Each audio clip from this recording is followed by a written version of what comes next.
A dog-themed secret lair? They say it's about time! Oh no, my head fell off! Got to the intro!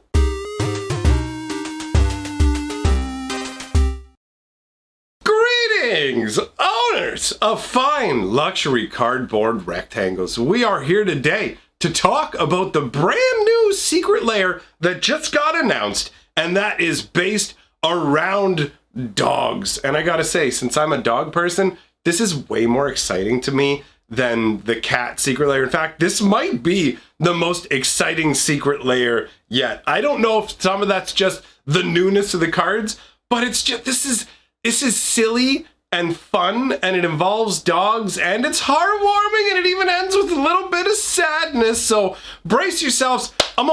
Brace yourself, unless you have, I guess, multiple of yous, then brace yourselves is. Either way, we're going on an emotional roller coaster, all right? So let's start out with what's already on the screen, and that's Lightning Greaves. This is 2 mana for a piece of equipment that says equipped creature has haste and shroud and equips for 0 mana. I gotta say, it looks a lot better now that you have like the tiny little keywords like shroud and haste. I mean, I've been playing Magic long enough that I remember the cards to just be sprawling with all kinds of words. So I do enjoy concise wording on Magic cards because Magic is a pretty complex game. Now, the flavor text says, the boots demonstrated many strange magical properties, but the most remarkable was their ability to withstand Wesley's ferocious chewing. I like this. This is just fun. Like normally when we're talking about something like Lightning Greaves, it's got to be some epic sort of, like, what was the one flavor text I really liked? It was something along the lines of like, lightning struck a mountain and turned like this ore into magical steel or something like that. And that magical steel was forged into these crazy boots. You know, I'm paraphrasing, but that would be the level of epic story behind it. Now this one, they're not giving an epic behind like backstory to it, but it's just like, these boots are fantastic because my dog, who destroys everything, can do nothing to them. And then you see, I mean, who hasn't had their shoes chewed on by the dog? You come out and it's like, bro, I thought we were friends, man. I give you a place to live and I feed you and stuff and all this goodness, and now you're gonna chew on my shoes? And it's like, oh, don't look too sad, man. Now I feel bad. Come on, bro. Like, can't we just have a good relationship where I don't have to get upset with you and then you don't have to look all guilty and sad and tug on my heartstrings? So yeah, dude, I dig the vibe of this. You got the dog laying there in the back behind the greaves, right? The boots, greaves is a fancy way to say like armored boots. And it's the idea that maybe other magical gear wasn't quite up to the task. Although in one way, it is a little odd because it makes it feel at first, like if you don't really think about it, you might think at first, wait, how come the dog can't destroy these? They're not indestructible. And I view this more as like the shroud concept that is expanded to the entire being is obviously anchored in these boots. And so the dog simply can't actually bite the boots, right? Like if you look, the boots are both upright and unmoved, the kind of way, like if you take your boots off and you leave them, there will, depending on the kind of person you are, there will be an orderly nature to it. But if a dog had messed with these boots at all, then they would be in at least somewhat level of disarray, right? Like they would be laying on their side, or one would be like across the room. The dog literally just can't get its mouth, like it literally can't, it's like sliding off or something like that. It's a fun concept. I like it. And I like the fact, oops, look at that. I like the fact that, professional operation.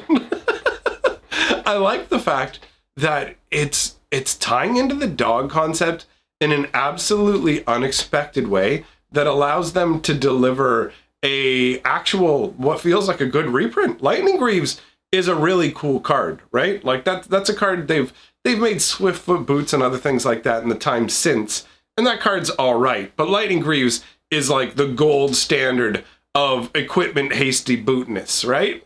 And so for them to bring it into this secret lair, it's like, all right, I'm down with this. I like it on multiple levels. Let's move on to the next card, and that is Dig Through Time. Another unexpected angle. That's one of the things I really appreciate about this secret lair, is that it's somewhat like abstract a little bit. I mean, it's also a little bit on the nose. I mean, the digging part is on the nose. The digging through time, not so much. So dig through time is 2 blue and 6 for an instant with delve. And if you don't know what delve is, it allows you to exile cards from your graveyard to reduce the colorless portion or the generic portion, depending on the terminology you prefer, to reduce the generic portion of the spell's casting cost. So you could theoretically cast Dig Through Time for 2 blue mana if you had 6 cards in your graveyard that you were willing to exile as part of the casting of the spell. All right?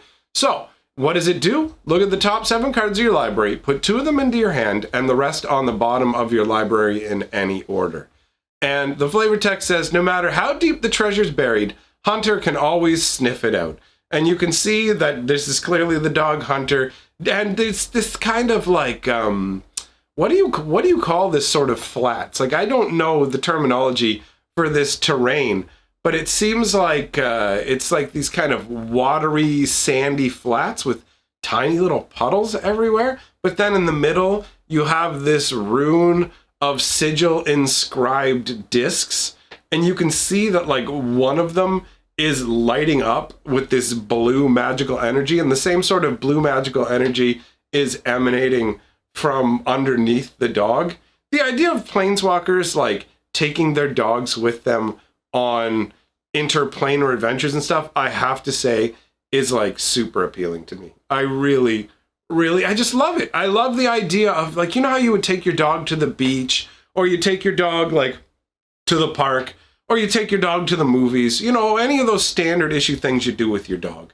This is like that, but on a much grander scale. Like dogs like to dig, and you're taking it with you to like a completely different plane of existence so it can experience things that most dogs would never get to experience. And because you're a planeswalker, you're powerful enough to protect your dog from any regular mundane level threats. Yeah, if another planeswalker shows up, sure, you might have some problems, but overall, that dog is going to be very safe. So I absolutely love it. The idea of like maybe this dog is digging up ancient magical artifacts, something like that. It's a funky concept, and I like the artwork. I dig the vibe of the Secret Lair a lot. Let us move on to the next card. This one's so goofy. I love it. I love it, man. 1 red and 1 for Ancient Grudge. It's an instant destroy target artifact. It flashes back for a green. Again, you're seeing a dog on a card that you wouldn't expect it on, right? And that's the whole theme, obviously. If you haven't picked it up, if I haven't hammered it home enough, and I love it. So you have the dog here. The flavor text says, Shelby locked eyes with the ferocious creature as the glass began to crack. With one more lunge, she would break through and confront her nemesis at last. I love the idea of this goofy, dumb, happy-looking dog. It's just this fat little goofy, like, that's a pug, right? I think it's a pug. Whatever it is, I love this. It's a fat, goofy-looking little thing with a big, like, hey, kind of face going on, and it's looking at itself, and it's like, I want to destroy you! But it's like just slamming into a mirror, thinking that this beast it's trying to fight is on the other side of the mirror, when it's itself. That is adorable. That's the kind of nonsense that you see dogs engage in. It's such a great way to illustrate the concept too of destroying an artifact, because that could easily, like, imagine that. This is, again, like you're a planeswalker and you've got your little derp-faced dog Shelby that you take with you everywhere. And you've just, like, traveled to a brand new plane searching for this, like, legendary kind of magic mirror that's been hidden for a while because when they created it, they gave it sort of a less ornate kind of frame. It looks kind of beat up on like a normal mirror, but you managed to acquire this powerful artifact mirror. And then you have it in your home, and your stupid little fat-faced pug dog comes up, sees itself in it, and starts like slamming into the mirror. And you're like, Shelby, no! And the mirror just like smashes, and all the elf souls that were trapped in it fly off into the aether, and you're like, no, my elf souls! I love it. I love it. It's so silly and fun, and Secret Lair is the perfect place for this. if they did a bunch of this stuff in a normal Magic set, I would not like it. I would go, okay, this is like one of these cards here and there. Sure, why not? It's fun. Have fun with it. But too many of them, and I'd be like, okay, can you take it down a level? We're not making unsets here, right? However, once you enter the land of Secret Lair, all rules are off. Any concept you want to make with Secret Lair, even if I don't like the concept, I won't say it shouldn't have been made. With the exception of the, what is it? Sorry, the Fetch Land Secret Lair, obviously put the asterisk up there. That one was so expensive for 5 cards that I can't really justify going, that one flies, but the rest, like thematically with Secret Lairs, anything goes. And I like that Wizards is willing to experiment around with this stuff. I love these cards. They're totally cube ready, cube worthy, and dog adorable. So let's look. Oh, actually, before we look at the last card, brace yourself. I'm gonna be 100% legit with you. When I saw the card originally, I got all teary-eyed because I've had some dogs and I love me some dogs. So anyways, let's take a look at Rest in Peace. Oh no, stay calm, emotions. All right, 1 white and 1 for an enchantment. When Rest in Peace enters the battlefield, exile all cards from all graveyards. Flavor text says, the other part of it is, if a card or token would be put into a graveyard from anywhere, exile it instead. I'm getting ahead of myself because in my head I'm like, keep it together. You're on the internet. Keep it together. Don't cry. All right. Big historians, don't cry. All right, so the flavor text says, Lucy had chased every ball, chewed every stick, and rolled in every puddle. She laid down in the sun, content at last. And it's like, it's obviously implied with the whole like rest in peace. It's like this dog's done everything. Its life is over. And now it just gets to relax and go to doggy heaven. Yay!